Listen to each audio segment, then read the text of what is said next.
What's the author trying to do? Authors successfully communicate their purpose when they provide sufficient or relevant information. As this video shows, including enough information may be critical. Accessibility.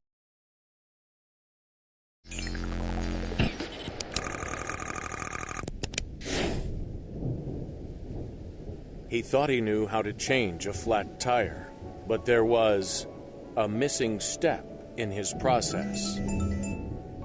Hi, Dad. So you got my texts? Yeah, I'm okay, but the car isn't. It's kind of banged up.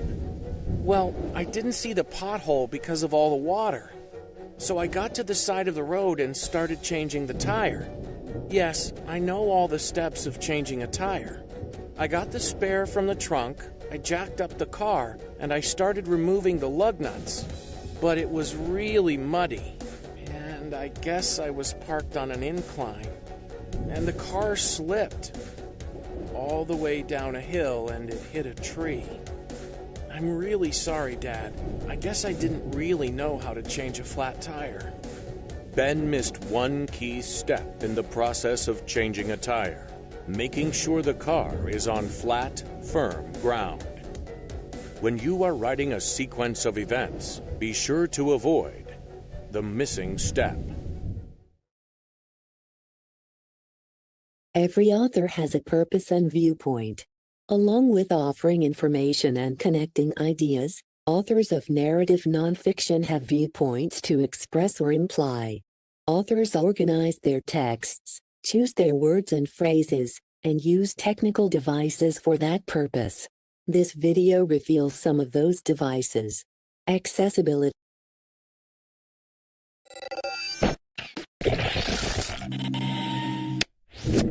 Hey, it's Olivia. I'm here at the Science Museum doing research for a paper on earthquakes. I read an amazing book about the 1906 San Francisco earthquake. The writer really understood his purpose. He gave me a lot of great information.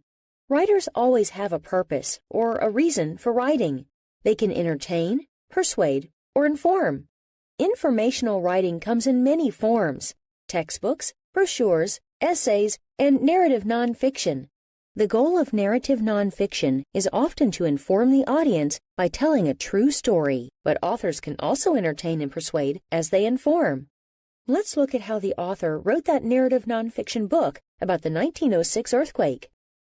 In fiction, an author often uses a narrator's point of view to give information about the characters, setting, and events. In narrative nonfiction, the author presents and supports his opinion about a topic. This is the author's viewpoint. To support his viewpoint, the author must tell more about the earthquake. Because this is narrative nonfiction, the author must include facts.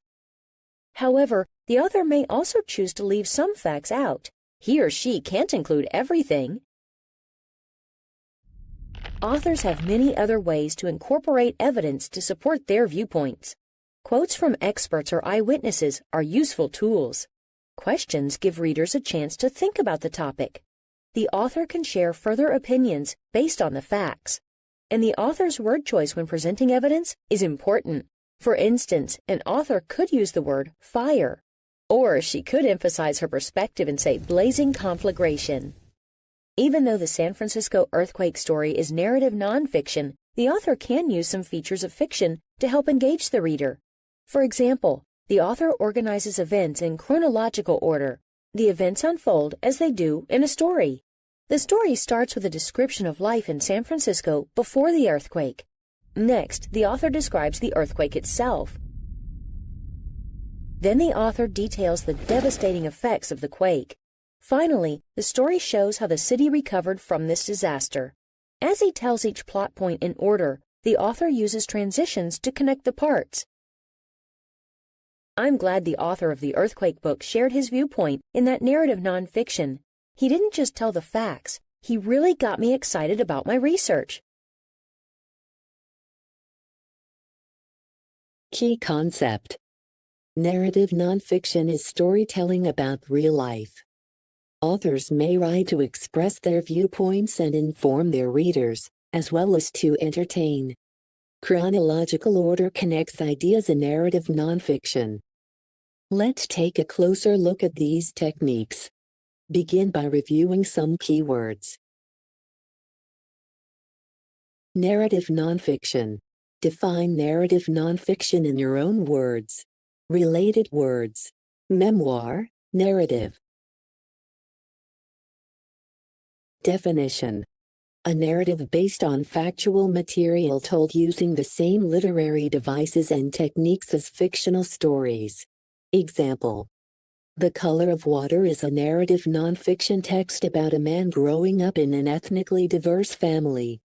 The author uses dialogue, imagery, and other literary techniques bring his childhood to life for the audience. Foreshadowing. Define foreshadowing in your own words. Remember, if a shadow appears over your shoulder, before you turn around, you know that someone is standing behind you. Related words. Hint, prediction, suspense. Definition. A technique authors use to give clues about or to suggest what is going to happen. Example. In a science fiction story, the astronomer might see some unusual objects in the sky but dismiss them as unimportant. The author is hinting to the reader that those objects are important to what will happen later in the story. Subplot. Define subplot in your own words. Remember, sub means underneath or in a lower position. Related words. Plot. Definition. A storyline or plot that is secondary to the main plot. Example. In a mystery novel, the main plot is about solving the mystery. If the detective starts to fall in love with one of the suspects, that is a subplot. Anecdote. Define anecdote in your own words. Related words. Story, example. Definition. A brief account of an incident that offers an example to make a point. Example. Here, a writer introduces an essay about the importance of remaining active as we age with an anecdote about his grandfather. You're never too old to try something new. My 82-year-old grandfather just recently started piano lessons. He practices every day, and the last time I visited, he played me a song. Exploring new things is a great way for older people to stay mentally active. Flashback. Define flashback in your own words.